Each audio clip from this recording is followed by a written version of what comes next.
L'Assemblée nationale a été le théâtre d'un moment électrique lorsqu'une députée du Rassemblement national a pris la parole pour dénoncer la condamnation de Marine Le Pen dans l'affaire des emplois fictifs. Face à une majorité bruyante, elle a monté le ton, accusant le gouvernement et l'Union européenne de vouloir faire taire l'opposition par des moyens judiciaires. Elle a insisté sur le caractère politique de cette décision, dénonçant une justice à deux vitesses et appelant à une mobilisation massive contre ce qu'elle qualifie de tentative d'affaiblissement de la démocratie. Ces propos ont déclenché une forte agitation dans l'hémicycle, les élus de la majorité tentant de l'interrompre tandis que ceux du RN applaudaient avec ferveur. Une maladresse, une méconnaissance Au-delà de ça, d'ailleurs, le RN a dit qu'elle souffrait de problèmes neurologiques.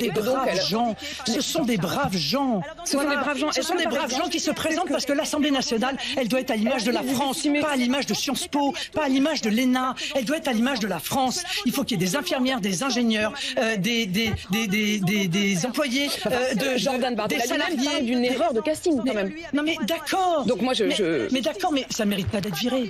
Ça mérite pas d'être viré. Et par exemple, Anne Libel, candidate également en Mayenne, qui a été condamnée à de la prison pour... Vous ne parlez que de ça. Toute la France est au courant du moindre candidat qui a eu un propos qui était soit contestable, et encore une fois, le Rassemblement national s'en saisira, et s'en saisit déjà, soit maladroit. Tout le monde parle de ça. Vous voyez hier soir, Marine Le Pen, encore hier soir, l'un de vos candidats, le candidat RN dans le Bas-Rhin, qui parle à propos des propos de Jean-Marie Le Pen sur les chambres à gaz comme d'un détail de l'histoire, que c'était pas si grave, que c'était pas une remarque antisémite. Mais enfin, il sait très bien que ça n'est pas ce que pense le mouvement, et il le sait pertinemment. Donc il le fait contre votre camp. Pertinemment, puisque vous savez très bien les décisions que j'ai été parce qu'il le pense, peut-être tout simplement. Eh bien, parfait. Eh bien, s'il nous l'avait dit, mais s'il nous l'avait dit, nous n'aurions pas investi. Voilà, c'est aussi simple que ça. Mais vous voyez, madame, il a eu raison, Jordan Bardella, hier soir, de rappeler que ce qui est très important, c'est de voir comment un parti politique réagit quand il est face à ça. Encore une fois, il a raison, des moutons noirs, il y en a partout, même dans la presse. Même dans la presse.